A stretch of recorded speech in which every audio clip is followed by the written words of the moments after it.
حیدرآباد کے یعنی کہ رسولپورہ علاقے کے پائے گاہ کالونی ومان نگر میں شدید بارش کے سبب علاقہ جلد تھل بن گیا تھا۔ موسلادھار بارش کے نتیجے میں سڑکیں ندی نالوں میں تبدیل ہو گئی تھیں۔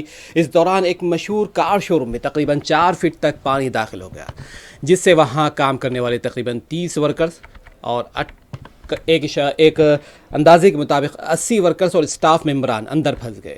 متاثرہ افراد نے موبائل فون کے ذریعے مدد کی اپیل کی، جس پر G H M C fire brigade ٹیمیں فوری طور پر موقع پر پہنچی۔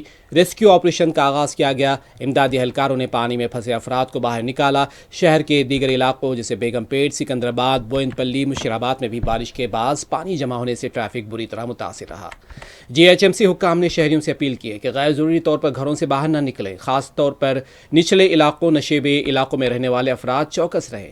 واضح ہے کہ محکمہ موسمیات نے آئندہ 24 گھنٹوں تک مزید بارش کی پیش قیاسی کی ہے، جس کے پیش نظر ہنگامی ٹیموں کو الرٹ پر رکھا گیا ہے۔ عینی شاہدین کے مطابق شو روم میں موجود کئی قیمتی گاڑیوں کو نقصان پہنچا ہے۔ پائے گاہ کالونی کے مقامی افراد کا کہنا ہے ہر بارش میں علاقہ پانی میں ڈوب جاتا ہے، لیکن اس مرتبہ صورتحال انتہائی سنگین ہو گئی تھی۔ مقامی عوام نے حکومت سے مطالبہ کیا کہ نالوں کی صفائی اور نکاسی آب کے لیے مؤثر انتظامات کیے جائیں تاکہ مستقبل میں اس قسم کی صورتحال نہ پیدا ہو سکے، عوام کو مشکلات کا سامنا نہ کرنا پڑے۔ تو شو روم میں پھنسے ہوئے لوگوں کو تقریباً 80 افراد کو ریسکیو کیا گیا تھا۔